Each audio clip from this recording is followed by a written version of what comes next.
علیکم ورحمۃ اللہ وبرکاتہ۔ الحمد للہ نحمده ونستعینه ونستغفره ونؤمن به ونتوکل علیہ ونعوذ باللہ من شرور انفسنا ومن سیئات اعمالنا، من يهده الله فلا مضل له ومن يضلله فلا هادي له، ونشهد أن لا إله إلا الله وحده لا شريك له، ونشهد أن سيدنا وحبيبنا ومولانا محمدا عبده ورسوله، صلى الله تعالى على خير خلقه محمد وآله وأصحابه أجمعين. أما بعد فأعوذ بالله من الشيطان الرجيم. بسم الله الرحمن الرحيم. الله لا إله إلا هو الحي القيوم، لا تأخذه سنة ولا نوم، له ما في السماوات وما في الأرض، من ذا الذي يشفع عنده إلا بإذنه، يعلم ما بين أيديهم وما خلفهم، ولا يحيطون بشيء من علمه إلا بما شاء، وسع كرسيه السماوات والأرض، ولا يؤوده حفظهما وهو العلي العظيم. صدق الله مولانا العظيم. بزرگان محترم اور برادران عزیز، آپ حضرات کے سامنے آیت الکرسی تلاوت کی گئی ہے، جس سے آپ حضرات کو یہ اندازہ ہو گیا ہے کہ آج کا بیان آیت الکرسی پر ہوگا۔ آیت الکرسی قرآن کریم کی عظیم ترین آیتوں میں سے ایک آیت ہے۔ آیت الکرسی قرآن کریم کی عظیم ترین آیت ہے، اور حدیث میں حضرت صلی اللہ علیہ وسلم نے اسے اعظم آیت فی القرآن، قرآن کی عظیم ترین آیت ارشاد فرمایا ہے۔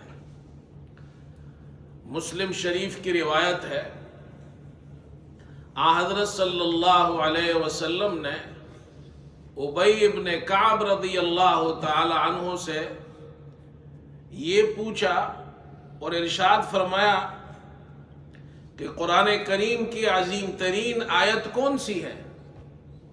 تو حضرت ابی نے عرض کی، اللہ اور اس کا رسول ہی بہتر جانتے ہیں۔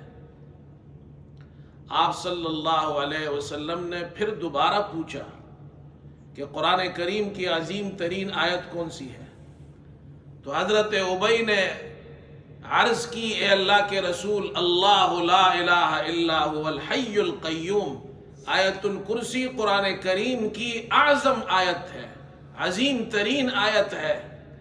تو حضرت ابی فرماتے ہیں، اللہ کے رسول صلی اللہ علیہ وسلم نے میرے سینے پر ہاتھ مار کر ارشاد فرمایا، اے ابی، تمہارا علم تمہیں مبارک ہو۔ حضرت ابی کو اللہ کے رسول صلی اللہ علیہ وسلم نے اقرأہم ابی فرمایا، صحابہ میں سب سے بڑے قاری قرآن حضرت ابی ہے۔ تو قرآن کریم کی عظیم ترین آیت آیت الکرسی ہے۔ آیت الکرسی کے بڑے فضائل اور فوائد احادیث میں وارد ہوئے ہیں۔ بخاری شریف کی ایک لمبی حدیث ہے، ابو ہریرہ رضی اللہ تعالی عنہ ارشاد فرماتے ہیں، رسول اللہ صلی اللہ علیہ وسلم نے مجھے صدقہ فطر کے غلے کا جو آٹھا تھا صدقہ فطر کا، اس کا نگران بنایا۔ اس کی نگرانی اللہ کے رسول صلی اللہ علیہ وسلم نے مجھے سونپی۔ صدقہ فطر لوگ دیتے تھے، اس میں آٹا دیتے تھے یا گندم دیتے تھے، تو وہ جو غلہ جمع ہوتا تھا، آپ صلی اللہ علیہ وسلم نے حضرت ابو ہریرہ سے فرمایا کہ تم اس کی نگرانی کرو، تو وہ نگرانی کرتے تھے رات کو۔ وہ فرماتے ہیں کہ ایک رات ایک آنے والا آیا، اور وہ جو صدقہ فطر کا غلہ تھا اس میں سے لب بھر بھر کر اپنے کپڑے میں ڈالنے لگا، یعنی وہ چوری کر رہا تھا۔ تو میں نے اسے دبوچ لیا اور کہا کہ میں تمہیں صبح رسول اللہ صلی اللہ علیہ وسلم کی خدمت میں پیش کروں گا۔ تو اس شخص نے مجھ سے کہا کہ میں بڑا حاجت مند ہوں، میرے بچے ہیں، ضرورت مند ہوں، منت سماجت کی، مجھے اس کی حالت پر ترس آیا، میں نے اسے چھوڑ دیا۔ صبح ہوئی تو حضرت صلی اللہ علیہ وسلم نے حضرت ابو ہریرہ سے پوچھا، تمہارے اس قیدی نے رات کو کیا کیا؟ ما فعل اسیرک البارحہ؟ تو انہوں نے پورا ماجرا سنایا۔ اے اللہ کے رسول، اس نے بڑی منت سماجت کی، کہا میں حاجت مند ہوں، ضرورت مند ہوں، میرے بچے ہیں، مجھے ترس آیا، میں نے چھوڑ دیا۔ اللہ کے رسول صلی اللہ علیہ وسلم نے ارشاد فرمایا، ابو ہریرہ اس نے جھوٹ کہا، وہ دوبارہ آئے گا۔ ابو ہریرہ فرماتے ہیں، آپ صلی اللہ علیہ وسلم کے ارشاد فرمانے سے مجھے یقین ہو گیا کہ اگلی رات وہ پھر آئے گا۔ چنانچہ میں چوکنا ہو کر مستعد ہو کر بیٹھ گیا۔ اگلی رات ہوئی تو وہ پھر آیا، پھر آٹا چوری کرنے لگا۔ میں نے اسے پھر پکڑ لیا، اس نے پھر منت سماجت شروع کر دی، میرے بچے ہیں، میں حاجت مند ہوں، ضرورت مند ہوں، مجھے اس کی حالت پر ترس آیا، میں نے چھوڑ دیا۔ صبح ہوئی، رسول اللہ صلی اللہ علیہ وسلم نے پھر پوچھا، تمہارے اس رات کے قیدی کا کیا ہوا؟ تو میں نے پورا ماجرا سنایا، مجھے اس کی حالت پر ترس آیا، میں نے چھوڑ دیا۔ آپ نے فرمایا اس نے جھوٹ کہا، وہ پھر آئے گا۔ تیسری رات وہ پھر آیا۔ اس مرتبہ ابو ہریرہ رضی اللہ عنہ نے اسے پکڑ لیا اور کہا کہ تم کہتے ہو میں نہیں آؤں گا، پھر آتے ہو، اب میں تمہیں نہیں چھوڑوں گا۔ تو وہ بھی سمجھ گیا کہ اب میری جان چھوٹنے والی نہیں ہے، تو اس نے کہا کہ تم مجھے چھوڑ دو، میں تمہیں ایسے کلمات بتاؤں گا جس کا تمہیں اللہ تعالیٰ نفع دے گا۔ ابو ہریرہ رضی اللہ عنہ نے فرمایا ٹھیک ہے بتاؤ۔ کہا کہ جب رات کو تم بستر پر آ جاؤ، سونے لگو، تو آیت الکرسی پڑھو، یہ پوری آیت پڑھو، اللہ لا الہ الا هو الحی القیوم۔ سونے سے پہلے یہ آیت الکرسی پڑھو تو اللہ کی طرف سے تمہارے لیے ایک محافظ مقرر ہو جائے گا، اور صبح تک شیطان تمہارے قریب نہیں آئے گا۔ صبح ہوئی، آپ صلی اللہ علیہ وسلم نے پھر ابو ہریرہ سے پوچھا، تو انہوں نے پورا ماجرا سنایا، اللہ کے رسول میں نے اسے دبوچ لیا تھا اور اس نے یہ کلمات مجھے سکھائے ہیں، آیت الکرسی پڑھو۔ آپ صلی اللہ علیہ وسلم نے ارشاد فرمایا کہ اس نے سچ کہا، تم سے جو اس نے کہا ہے یہ ٹھیک کہا ہے، صدقہ کا، لیکن وَهُوَ كَذُوبٌ، وہ سب سے بڑا جھوٹا ہے سب سے بڑا جھوٹا، لیکن اس نے سچ کہا ہے۔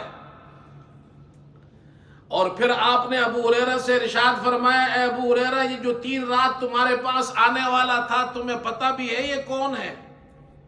پوچھا کون ہے؟ آپ نے ارشاد فرمایا وہ شیطان تھا۔ اس حدیث سے معلوم ہوا کہ آیت الکرسی کے اندر اللہ تعالیٰ نے یہ فضیلت رکھی ہے کہ جو شخص رات کو آیت الکرسی پڑھتا ہے تو شیطان اور جن اس کے قریب نہیں آتا ہے، اس گھر میں شیطان داخل نہیں ہوتا، جنات داخل نہیں ہوتے۔ لیکن یہ فضیلت آپ صلی اللہ علیہ وسلم کے ارشاد فرمانے سے حاصل ہوئی ہے، اس لیے نہیں کہ شیطان نے بتایا ہے۔ آیت الکرسی تو پہلے نازل ہوئی تھی، شیطان کو یہ پتہ تھا جو آیت الکرسی پڑھتا ہے میں اس کے قریب نہیں جا سکتا ہوں، اور آپ صلی اللہ علیہ وسلم کے فرمانے سے اس آیت الکرسی کے اندر یہ فضیلت حاصل ہوئی ہے کہ جو شخص اس آیت الکرسی کو رات کو پڑھے گا شیطان اس کے قریب نہیں آئے گا۔ آیت الکرسی یہ قرآن کریم کی عظیم ترین آیت ہے، اور جو شخص آیت الکرسی پڑھتا ہے رات کو پڑھتا ہے تو صبح تک اللہ تعالیٰ ایک محافظ مقرر کر دیتا ہے اور شیطان اس کے قریب نہیں آتا ہے۔ آیت الکرسی کے دو بڑے فائدے ہیں، اور آیت الکرسی رات کو پڑھنے اور اس کے دم کرنے کا طریقہ کیا ہے یہ بھی ہمیں سیکھنا چاہیے۔ پہلا فائدہ آیت الکرسی کا یہ ہے، رسول اللہ صلی اللہ علیہ وسلم نے ارشاد فرمایا کہ جو شخص ہر فرض نماز کے بعد آیت الکرسی پڑھتا ہے تو اس کا فائدہ یہ ہے، لم یمنعہ من دخول الجنت الا ان یموت، سوائے موت کے جنت میں داخل ہونے سے کوئی چیز اسے نہیں روکتی ہے۔ لہذا ہر فرض نماز کے بعد آیت الکرسی پڑھنے کا آخرت میں تو یہ فائدہ ہے، اور دنیا میں اس کا فائدہ یہ ہے کہ جو شخص اسے پڑھتا ہے اللہ تعالیٰ رات کو سونے سے پہلے پڑھتا ہے، اللہ ایک محافظ مقرر کر دیتا ہے، شیطان اس کے قریب نہیں آتا، صبح تک شیطان نہیں آتا۔ ابو ہریرہ رضی اللہ عنہ فرماتے ہیں اللہ کے رسول صلی اللہ علیہ وسلم نے ارشاد فرمایا، قرآن کریم کی ایک آیت ہے جو تمام آیتوں کی سردار ہے، وہ آیت الکرسی ہے، جس گھر میں پڑھی جاتی ہے شیطان اس گھر سے نکل جاتا ہے۔ اب رات کو آیت الکرسی پڑھ کر سوئے، اب آیت الکرسی کیسے پڑھنی ہے، اس کو دم کیسے کرنا ہے،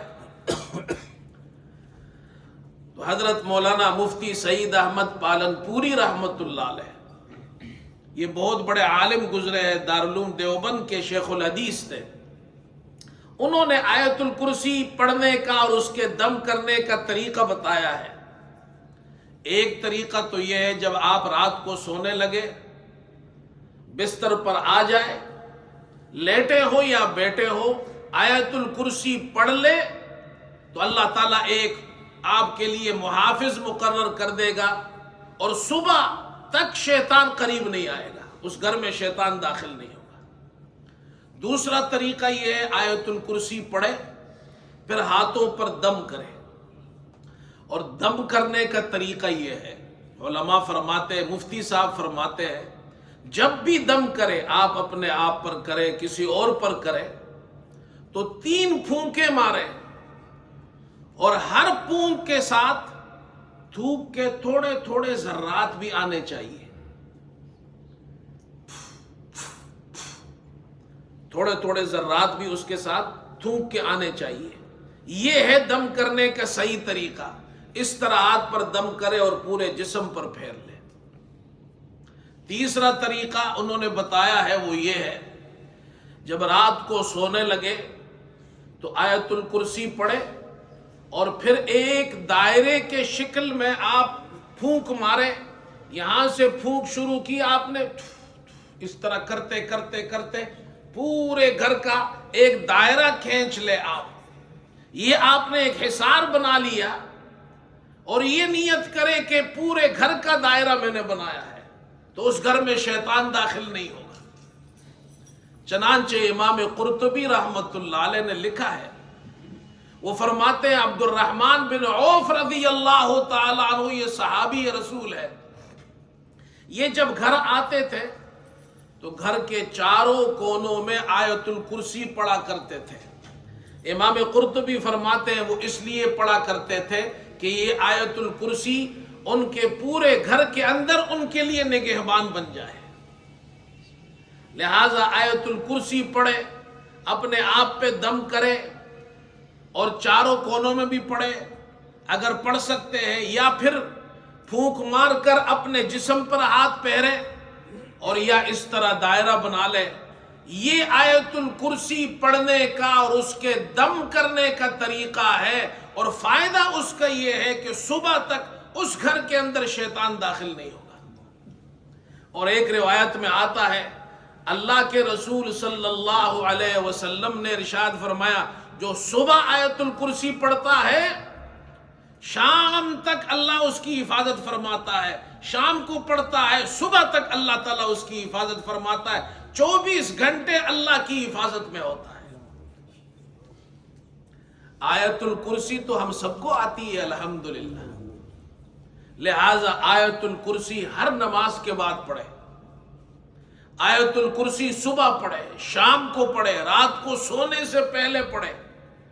اپنے بچوں کو بچیوں کو گھر میں آیت الکرسی حفظ کرائے، اور جب رات کو سوئے تو ان سے کہے کہ آیت الکرسی پڑھ کر سوئے۔ ایک بات اور بھی عرض کر دیتا ہوں، وہ یہ ہے کہ ہم قرآن پڑھتے ہیں، سورہ فاتحہ آپ نے پڑھا بچوں پہ دم کیا، آیت الکرسی پڑھی بچوں پہ دم کیا، یا آپ قرآن کی تلاوت کرتے ہیں یا نماز میں قرآن پڑھتے ہیں، تو قرآن پڑھنا کیا ہے؟ بعض لوگ اس میں غلطی کرتے ہیں، کچھ لوگ قرآن پڑھتے ہیں لیکن وہ زبان نہیں ہلاتے ہیں، بس قرآن کھول کر جس طرح عام کتاب کا مطالعہ کرتے ہیں اس طرح دیکھتے جاتے ہیں۔ نماز پڑھتے ہیں بعض لوگ اور آپ دیکھیں گے وہ اس طرح کھڑے ہیں اور ان کے ہونٹ بند ہیں اور زبان نہیں ہل رہی، وہ دل ہی دل میں پڑھتے ہیں، وہ اپنے خیال میں پڑھ رہے ہیں قرآن کو۔ یہ قرآن کی قرات نہیں ہے۔ قرآن کریم کی تلاوت اور قرآن کریم کی قرات، ریسیٹیشن آف دا قرآن کیا ہے؟ تو اس کے دو طریقے ہیں، ایک قرآن پڑھنا ہے سرن، ایک قرآن پڑھنا ہے جہرن۔ جہرن کا معنی ہے اونچی آواز سے پڑھنا، سرن کا معنی ہے آہستہ آواز سے پڑھنا۔ سرن قرآن پڑھنا یہ ہے کہ آپ قرآن کریم زبان سے پڑھے، تلفظ کرے اور اتنی زور سے پڑھے کہ آپ خود اپنی تلاوت سنیں، اس کو کہتے ہیں سرن قرآن پڑھنا، آہستہ قرآن پڑھنا۔ اور ایک ہے جہرن، جہرن قرآن پڑھنا کہ آپ قرآن پڑھے، آپ کے آس پاس والے قرآن سنیں، آپ کے دائیں طرف والا بھی سنیں، بائیں طرف والا بھی سنیں۔ جیسے امام عشاء کی نماز، مغرب کی نماز، فجر کی نماز سرن پڑھاتے ہیں، جہرن پڑھاتے ہیں۔ امام عشاء کی، مغرب کی، فجر کی نماز جہرن پڑھاتے ہیں، اور ظہر اور عصر کی نماز سرن پڑھاتے ہیں۔ اس کو کہتے ہیں تلاوت قرآن، قرات قرآن۔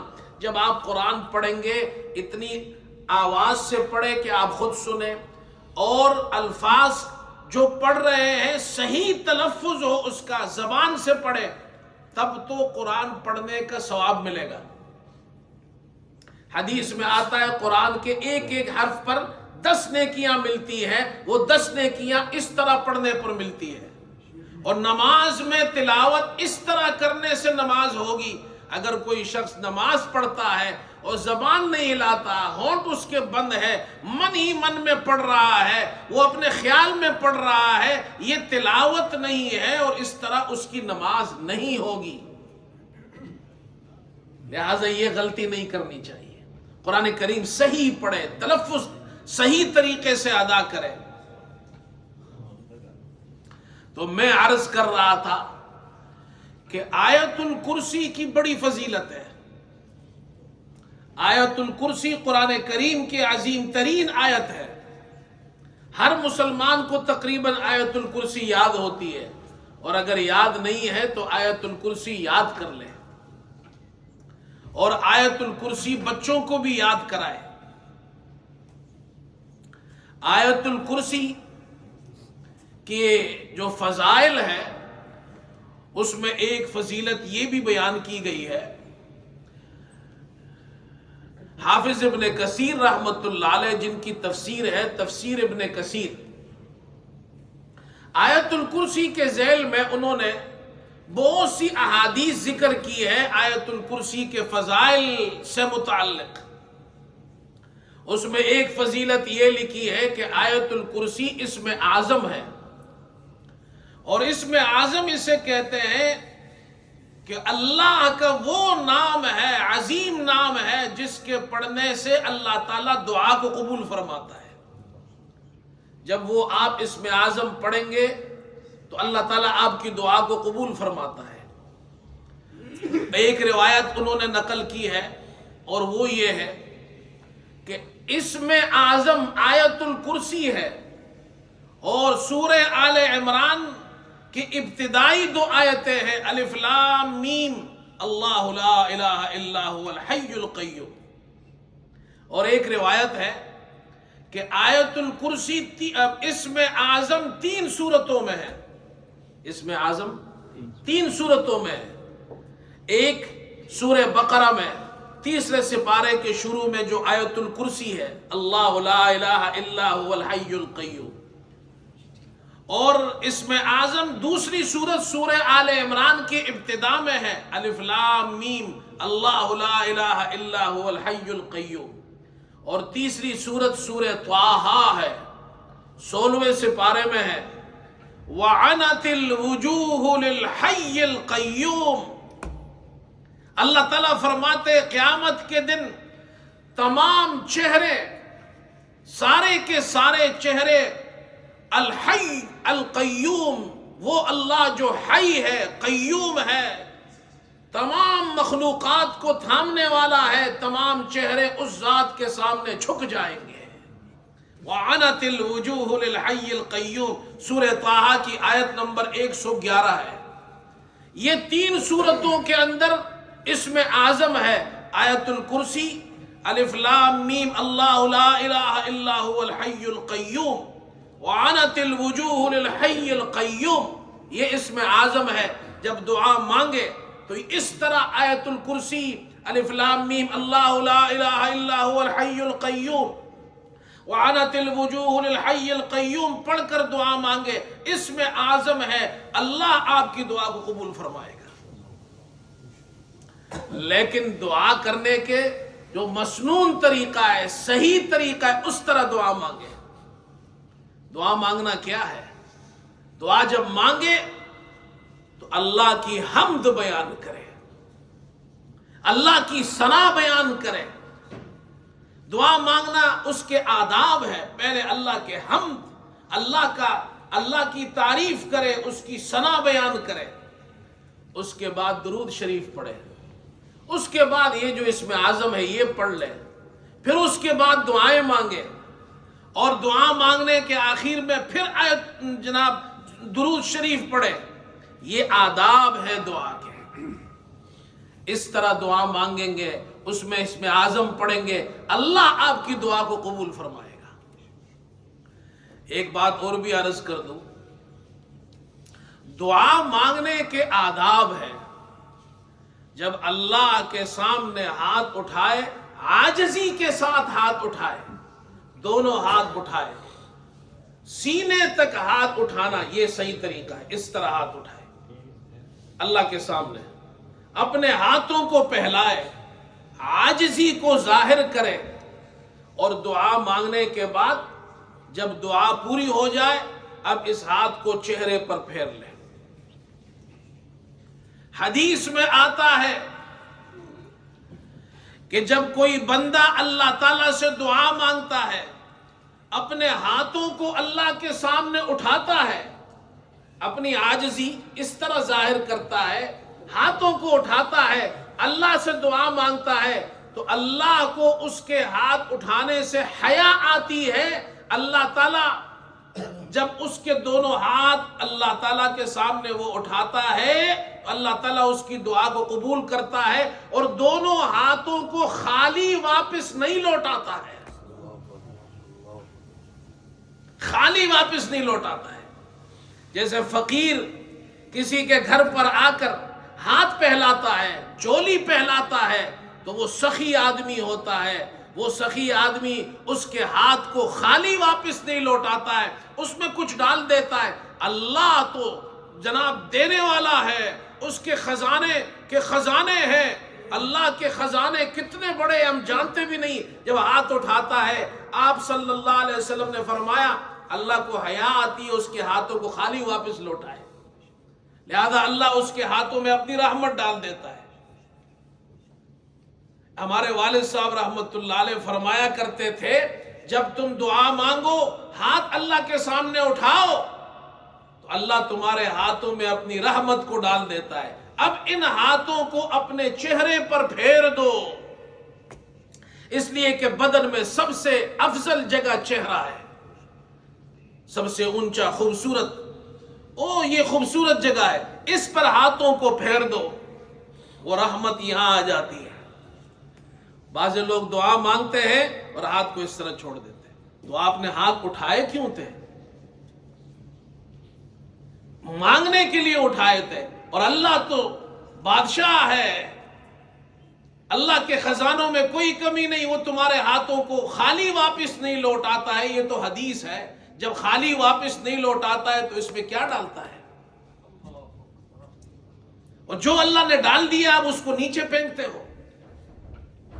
اس لیے اس کا ادب یہ ہے کہ جب ہاتھ دعا مانگو پھر اس طرح چہرے پر پھیر لو۔ روایات میں اس کا ذکر آتا ہے کہ دعا مانگنے کے بعد ہاتھوں کو چہرے پر اس طرح پھیرے، اس لیے آپ نے دیکھا ہوگا بعض لوگوں کے چہرے پر بڑا نور ہوتا ہے، وہ جو نور ہوتا ہے وہ عبادات کا نور ہوتا ہے، وہ دعاؤں کا نور ہوتا ہے۔ اس طرح دعا مانگنی چاہیے اور اللہ سے ہر وقت مانگے، اللہ سے ہر وقت مانگے۔ اللہ کے خزانے میں کوئی کمی نہیں ہے، اللہ اتنا دینے والا ہے، اتنا دینے والا ہے کہ ہم مانگ کر صبح مانگے، شام کو مانگے، ہر چیز مانگے، اللہ سے مانگتے رہے، ہم تھک جائیں گے۔ اللہ تعالیٰ کے خزانے میں، اللہ تعالیٰ کی داد دینے میں، عطا کرنے میں کوئی کمی نہیں آئے گی۔ بچہ بھی ماں سے مانگتا ہے، باپ سے مانگتا ہے، ایک مرتبہ مانگے، 2 مرتبہ مانگے ماں باپ دے دیں گے، تیسری مرتبہ مانگے، چوتھی مرتبہ مانگے دے دیں گے، آخر ماں باپ بھی تنگ آ جائیں گے، وہ یہی کہیں گے بار بار مانگتا ہے۔ اللہ کے یہاں جتنا مانگو اللہ خوش ہوتا ہے، اور جو نہیں مانگتے دعا سے تکبر کرتے ہیں اللہ کو پسند نہیں ہے۔ فرمایا ان الذین یستکبرون عن عبادتی سیدخلون جہنم داخرین۔ جو میری عبادت کا معنی اس آیت میں دعا ہے، جو میری دعا سے تکبر کرتے ہیں، اپنے آپ کو بڑا سمجھتے ہیں، مجھے مانگنے کی ضرورت نہیں ہے، نعوذ باللہ، اللہ فرماتے ہیں اللہ انہیں ذلیل کر کے جہنم میں داخل کر دے گا۔ اس لیے دعا عاجزی سے مانگے، اللہ کے سامنے جب ہاتھ اٹھائے عاجزی کے ساتھ ہاتھ اٹھائے، دونوں ہاتھ اٹھائے۔ بعض لوگ دعا ہو رہی ہوتی ہے انہوں نے ہاتھ ادھر رکھے ہوتے ہیں، ایسے بیٹھے ہوتے ہیں، اس کا مطلب یہ ہے کہ مجھے کوئی ضرورت نہیں ہے۔ اللہ اکبر، یہ تکبر اللہ کو پسند نہیں ہے، اللہ کو تو عاجزی پسند ہے۔ اللہ کے سامنے اس طرح ہاتھ اٹھائے، عاجزی کے ساتھ اٹھائے۔ کہتے ہیں ہارون الرشید، ایک صاحب ہارون الرشید سے ملنے گئے۔ ہارون الرشید بادشاہ تھا، غالباً امام ابن جوزی رحمت اللہ علیہ نے یہ واقعہ نقل کیا ہے۔ ہارون الرشید سے ملنے گیا، وہ اپنے محل میں تھے، جب یہ صاحب ملنے گئے، ان کو کوئی ضرورت تھی، ہارون الرشید سے کچھ مانگنے کے لیے گئے تھے۔ دیکھا ہارون الرشید نماز پڑھ رہا ہے، بادشاہ ہے، نماز پڑھی انہوں نے. نماز کے بعد بادشاہ نے ہارون الرشید نے اپنے دونوں ہاتھ اٹھائے, اللہ کے سامنے عاجزی کرنے لگے, گڑ گڑانے لگے, اللہ سے مانگ رہے ہیں, بڑی عاجزی سے مانگ رہے ہیں. یہ شخص دیکھ رہا ہے یہ ہمارا بادشاہ ہے اور نماز پڑھنے کے بعد اللہ کے سامنے فقیروں کی طرح بیٹھا ہے, مسکینوں کی طرح بیٹھا ہے, ہاتھ اٹھائے ہیں, مانگ رہا ہے, عاجزی کر رہا ہے. کافی دیر مانگنے کے بعد ہارون الرشید نے دعا ختم کی, مہمان کو دیکھا, بھائی آئے ہوئے ہیں ماشاءاللہ, تشریف لائے, بٹھایا. کیسے تشریف لائے ہیں, کوئی کام ہے تو بتائے. انہوں نے کہا نہیں کوئی کام نہیں ہے آپ سے, کوئی کام نہیں ہے. انہوں نے کہا نہیں کوئی کام تو ہوگا, آپ آئے, انتظار کیا ہے. کہا ہاں کام تھا لیکن اب نہیں ہے.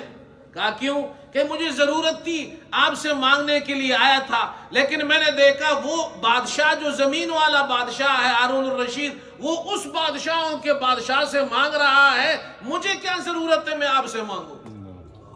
میں اس بادشاہ سے کیوں نہ مانگوں جس سے بادشاہ مانگتے ہیں, جس کے سامنے ہارون الرشید جیسا بادشاہ بھی ہاتھ اٹھا کر دعائیں کرتا ہے, مانگتا ہے. مجھے اے ہارون تجھ سے کوئی ضرورت نہیں ہے, میں اللہ سے مانگوں گا. اللہ سب کچھ دینے والا ہے, اس اللہ سے مانگو. یقین کے ساتھ دعا ہونی چاہیے, یقین کے ساتھ. رات کو اٹھ اٹھ کر دعائیں مانگو. تہجد کے وقت حدیث میں آتا ہے اللہ کے رسول صلی اللہ علیہ وسلم نے ارشاد فرمایا, اللہ رب العزت رات کے آخری حصے میں آسمان دنیا پر نزول فرماتا ہے اور اللہ کی طرف سے اعلان ہوتا ہے کوئی مانگنے والا کہ میں اسے عطا کروں, ہے کوئی مغفرت کا طلبگار کہ میں اس کی بخشش کر دوں, ہے کوئی رزق مانگنے والا میں اسے رزق عطا کروں. اللہ کی طرف سے اعلانات ہوتے ہیں, اعلانات ہوتے ہیں. اور یہ مجرب عمل ہے. آپ کو مشکل اللہ نہ کرے, اللہ سب کو مشکل سے بچائے, لیکن انسان ہے, زندگی میں اتار چڑھاؤ ہوتے رہتے ہیں. اگر کوئی مشکل پیش آ جائے, کوئی پریشانی آ جائے, اللہ نہ کرے, کوئی تکلیف ہو, کوئی پریشانی ہو, کوئی مشکل ہو, تو اس کا ایک طریقہ, یہ مجرب طریقہ بتا رہا ہوں, رات کو تہجد کے وقت اٹھے, 2 رکعت نماز پڑھے, پھر اللہ کے سامنے جھولی پھیلائے, ہاتھ پھیلائے, فقیروں کی طرح, مسکینوں کی طرح اللہ سے مانگے, آداب کے ساتھ مانگے. انشاءاللہ آپ کا وہ مسئلہ حل ہو جائے گا. حدیث میں آتا ہے اللہ کے رسول صلی اللہ علیہ وسلم نے ارشاد فرمایا, آپ سے پوچھا گیا کون سی دعا سب سے زیادہ قبول ہوتی ہے؟ آپ نے فرمایا فرض نماز کے بعد رات کے آخری حصے میں. ایک واقعہ آپ کو سناتا ہوں, ابھی 2-3 منٹ ہے. کئی سال پہلے یہاں ہماری مسجد میں ایک صاحب آئے, غیر مسلم تھے, اور ماشاءاللہ کافی اونچے قد کے بڑے تگڑے آدمی. اس دروازے میں داخل ہو تو لگتا ہے ان کا سر اوپر لگ جائے گا, تگڑا ایسا اونچا آدمی. میں اوپر کچن میں بیٹھا ہوا تھا. جب وہ کچن میں داخل ہوا, پہلے تو میں نے اسے دیکھا, میں ڈر گیا. وہ آیا اور اس نے کہا کہ مجھے کسی نے آپ کے بارے میں بتایا ہے, اس لیے میں آپ سے ملنے آیا ہوں. غیر مسلم تھا, مسلمان نہیں تھا. میں نے ان کو بٹھایا, میں کہا جی بیٹھے, تشریف رکھے, کیا کام ہے؟ تو انہوں نے اپنا ایک مسئلہ بتایا. ان کا کوئی بچوں میں سے ایک بچہ بیمار تھا, اور وہ جو شخص تھا اس نے کہا کہ میں بہت سی جگہ گیا ہوں اور بیماری ایسی ہے کہ بظاہر کوئی بیماری نہیں ہے, ڈاکٹر کہتے ہیں یہ ٹھیک ہے, لیکن رات کو اس کو تکلیف ہوتی ہے, پریشانی ہوتی ہے. میں نے اسے بٹھایا, تھوڑی دیر بات کی. اب میں سوچ رہا ہوں کہ اس آدمی کو میں کیا دم بتاؤں، کیا وظیفہ بتاؤں۔ مسلمان ہو تو آدمی بتائے آیت الکرسی پڑھو، آخری صورتیں پڑھو، سورہ فاتحہ پڑھو، بچے پر دم کرو۔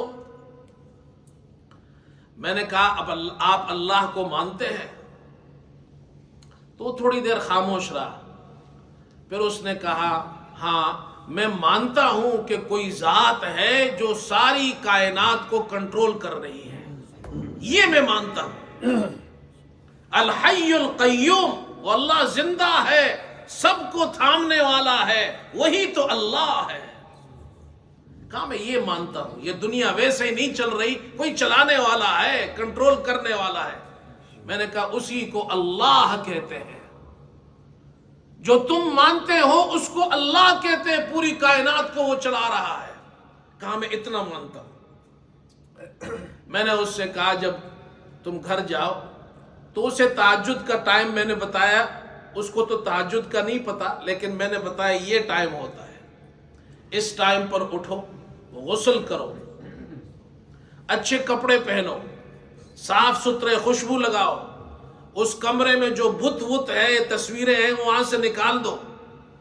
پھر میں نے اسے قبلے کا ڈائریکشن بتایا، میں نے کہا اس ڈائریکشن پر بیٹھ جاؤ اور دونوں ہاتھ اس طرح اٹھاؤ، اور اس اللہ کو جس کو تم مانتے ہو کہ یہ پوری دنیا کنٹرول کرتا ہے، وہ اسے ہم اللہ کہتے ہیں، اس سے باتیں شروع کرو، اور اپنے جو بھی مسئلے ہیں اس کے سامنے پیش کرو کہ مجھے یہ مسئلہ ہے، میرے بچے کو یہ مسئلہ ہے، یہ پریشانی ہے، یہ پریشانی ہے، اسے نیند نہیں آتی ہے، یہ ہے، جتنی بھی تکلیف ہیں وہ سب اس کے سامنے بیان کرو، بس یہ تمہارا وظیفہ ہے۔ وہ چلا گیا۔ کچھ دن گزرے، میں آپ کو عجیب بات بتاتا ہوں۔ تو میں یہاں قریب میں دکان تھی، اس دکان میں گیا تو وہ دکاندار سے میں نے سودا لیا، اس نے مجھ سے پیسے نہیں لیے۔ میں نے کہا بھائی کیوں؟ کہا آپ کے پیسے کسی نے دے دیے۔ میں نے کس نے دیے؟ کہا وہ جو ایک آدمی آیا تھا غیر مسلم آپ کے پاس اپنا بچے کا مسئلہ لے کر۔ میں نے کہا ہاں آیا تھا۔ کہا وہ آیا تھا اور اس نے کہا ہے کہ مجھے شرم آتی ہے مولوی صاحب کو جا کر میں پیسے دوں، اس لیے یہ پیسے آپ رکھے، 50 پونڈ یا اس طرح کچھ تھے۔ جب وہ سودا لینے آئے تو ان سے اتنے پیسوں کا سودا، پیسے مت لینا اتنی چیزوں کا، اور ان کو بتانا کہ امام صاحب آپ کا بہت شکریہ، جس اللہ کے پاس آپ نے مجھے بھیجا تھا اللہ نے میرا مسئلہ حل کر دیا۔ تو میں نے دکاندار سے کہا خدا کے بندے آپ نے پیسے کیوں لیے اس سے؟ تو اس نے کہا مولوی صاحب ہم نے معلوم ہے، ہم نے اس کو کہا بھی تھا، بہت زور لگایا، لیکن اس کا زور غالب آ گیا۔ اس کے بعد وہ شخص اب بھی مجھے ملتا ہے کبھی کبھی راستے میں، کبھی گاڑی چلاتے ہوئے، جب بھی دیکھتا ہے دور سے تو وہ ماشاءاللہ تگڑا آدمی ہے، لمبا چوڑا، تو گاڑی سے باہر سر نکال کر ہاتھ اٹھاتا ہے، امام صاحب دور سے ہاتھ اشارہ کرتا ہے۔ یہ جو میں نے آپ کو واقعہ سنائے یقین پر ہے، جتنے یقین سے مانگو گے اللہ سے، وہ سب کا اللہ ہے، مسلمانوں کا بھی اللہ ہے، غیر مسلموں کا بھی اللہ ہے، وہ سب کو دینے والا ہے۔ ہاں تو بھائی اس طرح آیت الکرسی یہ عظیم ترین آیت ہے، فجر کے بعد، ظہر کے بعد، عصر، مغرب، عشاء کے بعد پڑھو، صبح پڑھو، شام کو پڑھو، رات کو سونے سے پڑھو، پہلے پڑھو، بچوں کو بھی سکھاؤ، اللہ حفاظت فرمائیں گے، گھروں کی بھی حفاظت فرمائیں گے، شیطان بھی داخل نہیں ہوگا۔ اللہ ہم سب کو عمل کی توفیق عطا فرمائے۔ وآخر دعوانا الحمدللہ۔